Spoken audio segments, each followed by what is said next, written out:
welcome to another episode of BK Says. I am BK and you're welcome. Well, today I have the honor of introducing my grandmother, Mrs. Grace Olorunsola. She's come back for another tag following the success of our last collaborative video. I will drop the link in the description so you get to watch it.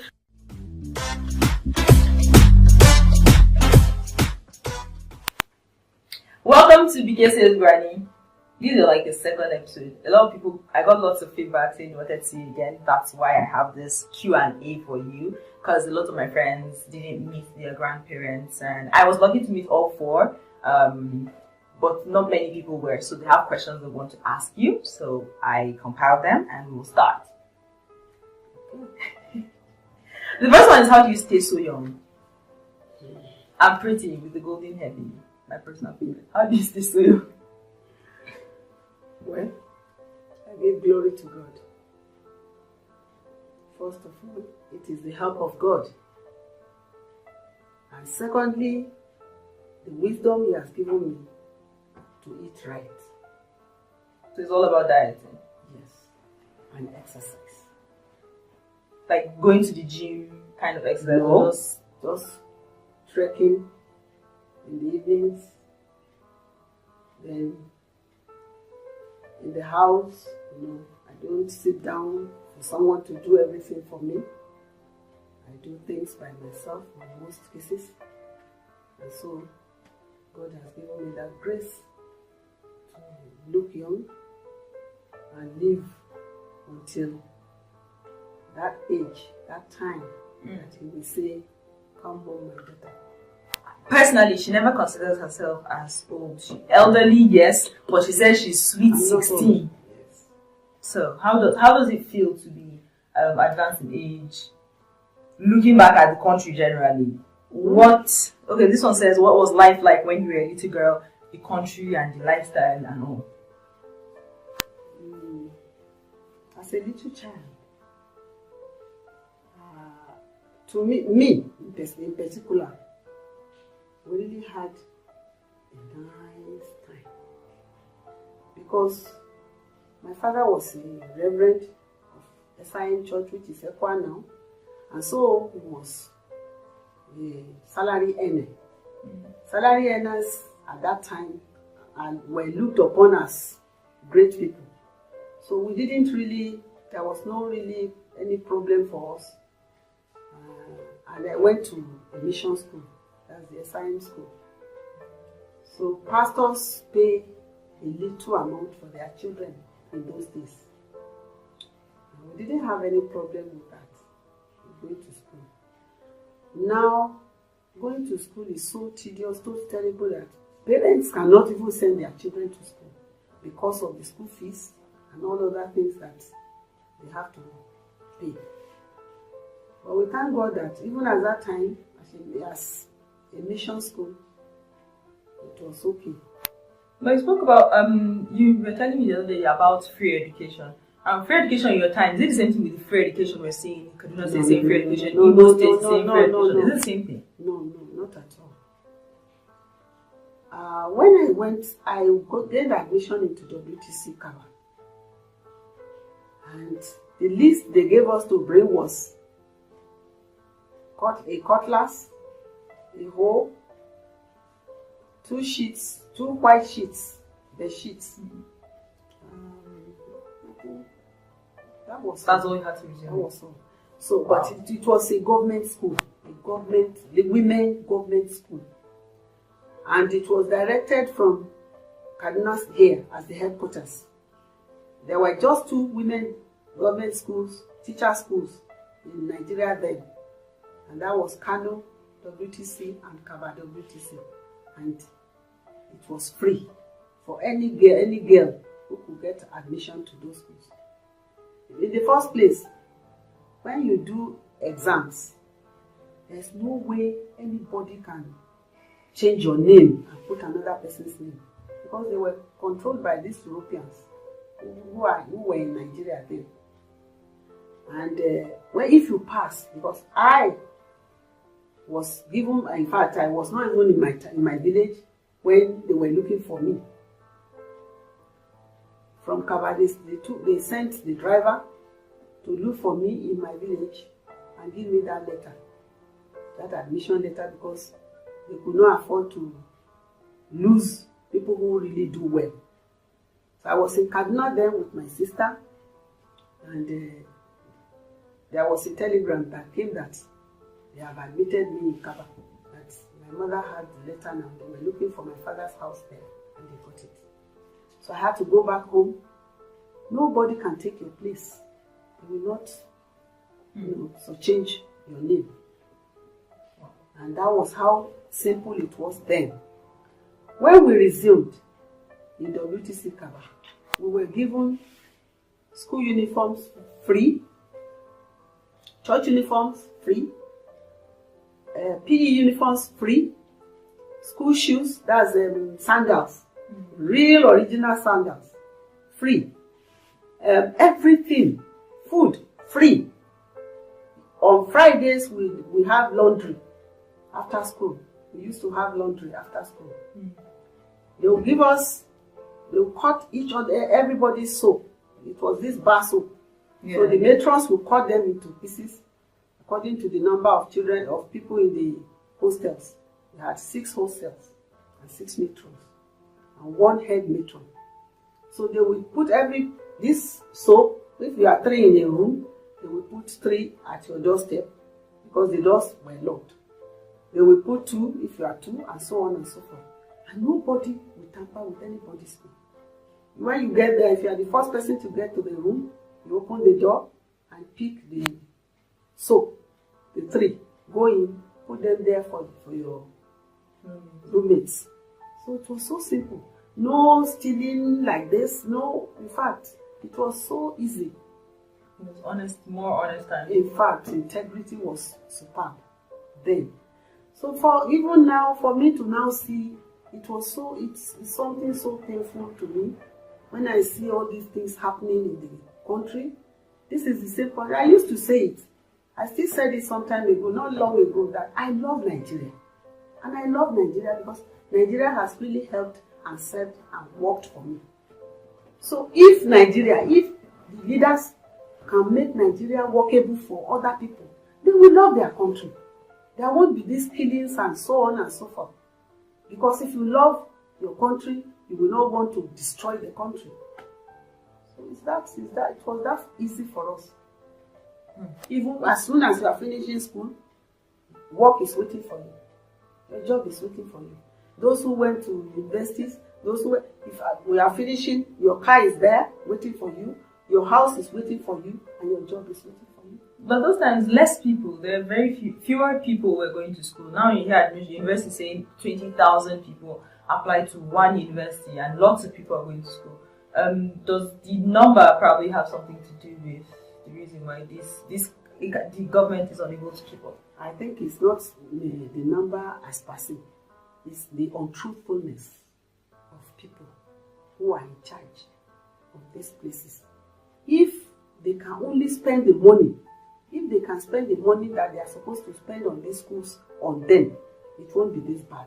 In those days, your father's name is very, very important. You don't drag your father's name, your family name, anyhow. You don't spoil it. When we're going to school, if anytime we're going to school, my father will say, know the child of whom you are. That's all. That's the advice. Know the child of whom you are. That is that name. Okay, this next question says, if you could tell your younger self something, if you could go back to your youth and advise yourself based on that, all your life for 73 golden years, literally golden, because it is golden. What would you do or undo?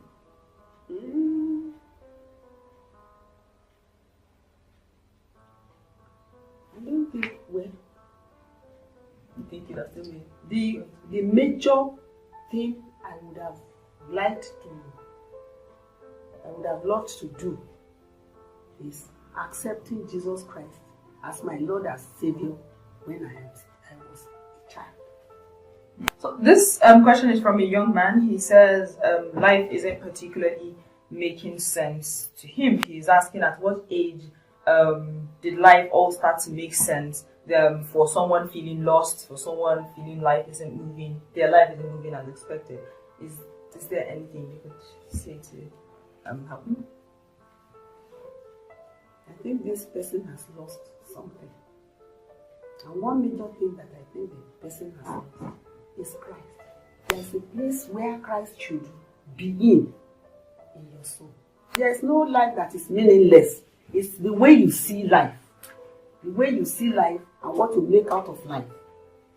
If you make a mistake, you didn't get something at the first time, don't think you are destroyed. Try it again. Try it again. The Bible says if we fall 7 times, we will surely rise again.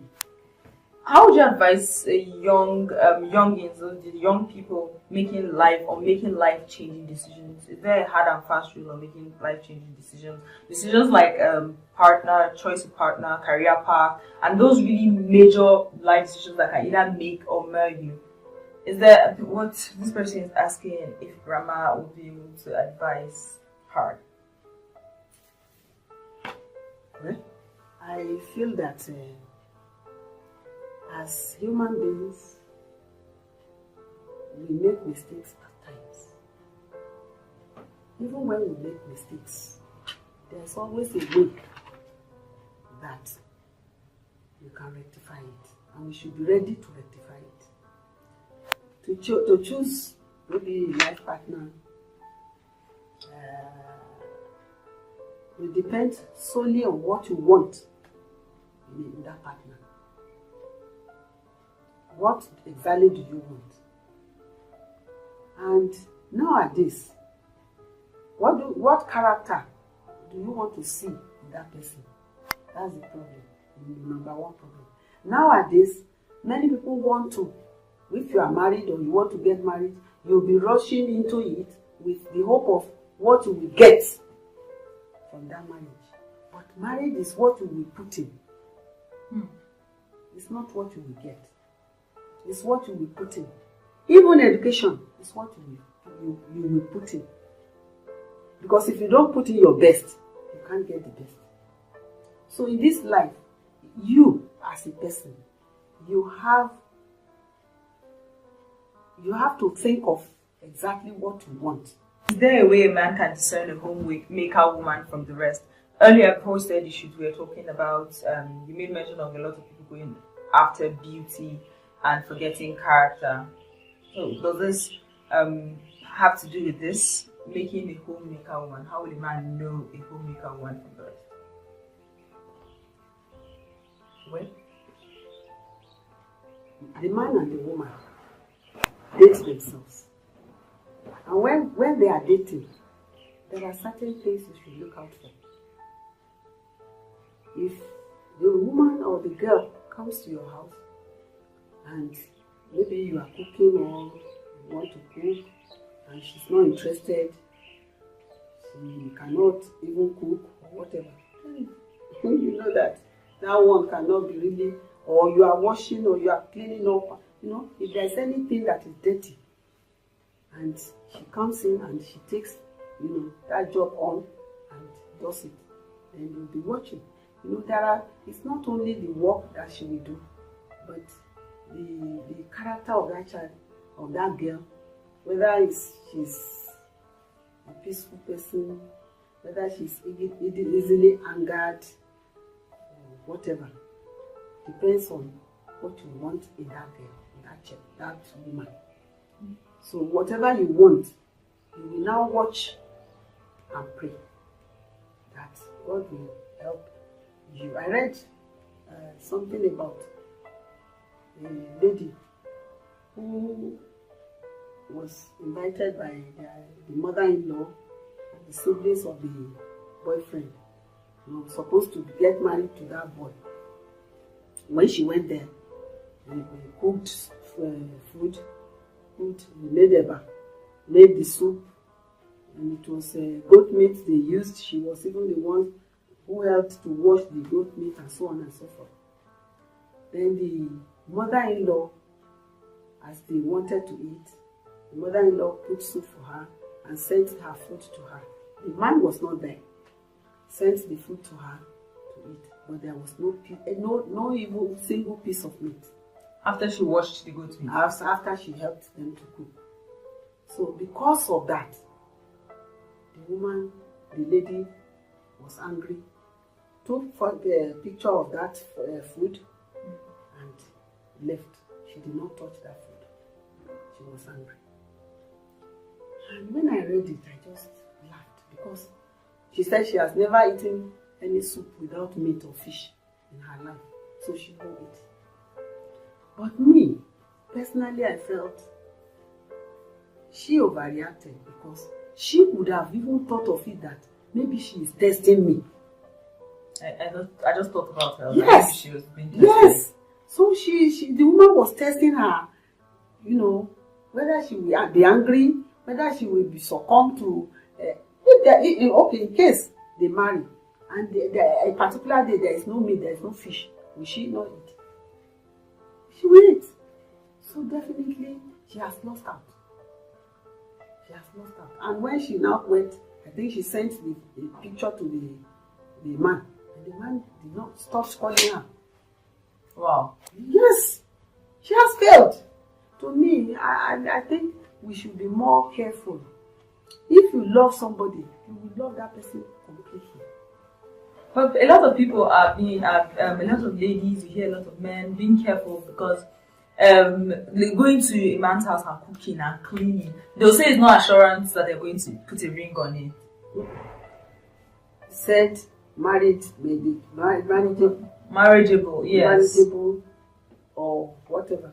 Homemaker woman. Homemaker.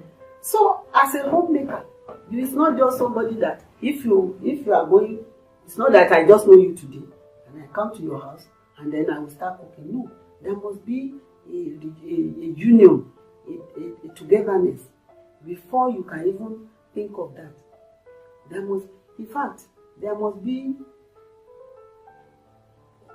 like a promise. You will see something before you start doing like an assurance. You'll be assured that okay, maybe. And then if you love that person, you want to marry that person, you do your own part. If you do it and it doesn't pan out, then you know. But to me, I feel that whatever we are, will always show when we go out. It will show. If it's a woman that does not like dirty things, when she goes there, she will see this scattered or this one dirty. She will pick it up. She will do something. That is if they are really connected. I don't know. Mm-hmm. Not just boyfriend, girlfriend together. Then you don't know the future. Okay. So this brings to the next question. It says, what was love like in your days without the convenience of technology? You said when you got admission, they had to send you a telegram all the way to get to you to let you know that you had it. What was love without the technology? Without it was interesting. Please, how? It was interesting. We had the post office working perfectly. Okay. Perfectly. When I was in WTC, my husband was in Katsina. I was in Kaba. My husband was in Katsina, and he used to write.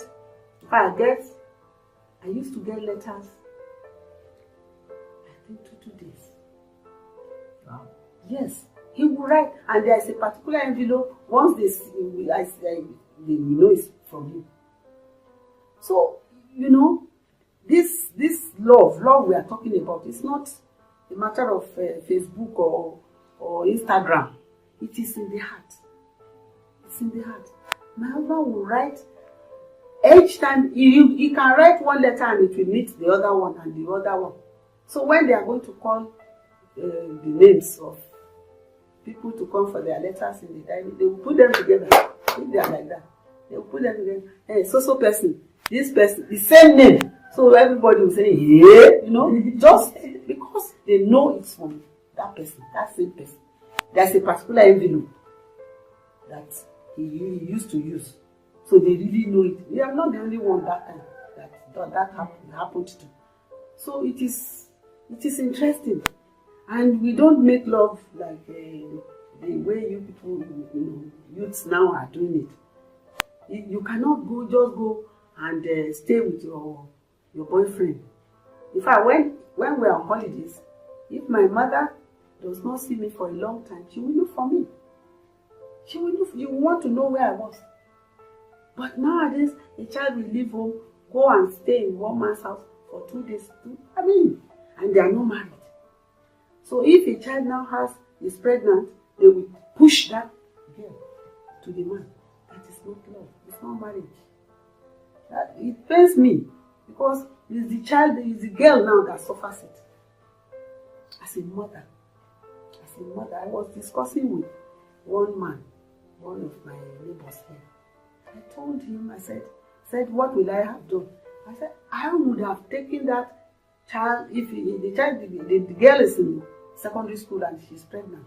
That's not the end of the life of that child, of that girl. I will make sure I take care of that girl and the pregnancy. She will deliver and I will take that child. That's what they used to do in those days. You take that child and then the girl will continue her education. She will get to wherever she wants to get to. But now, as soon as, because they want to remove the job on them, they don't want to be responsible for their, because that's the way I see it. It's absurd, it's painful to me.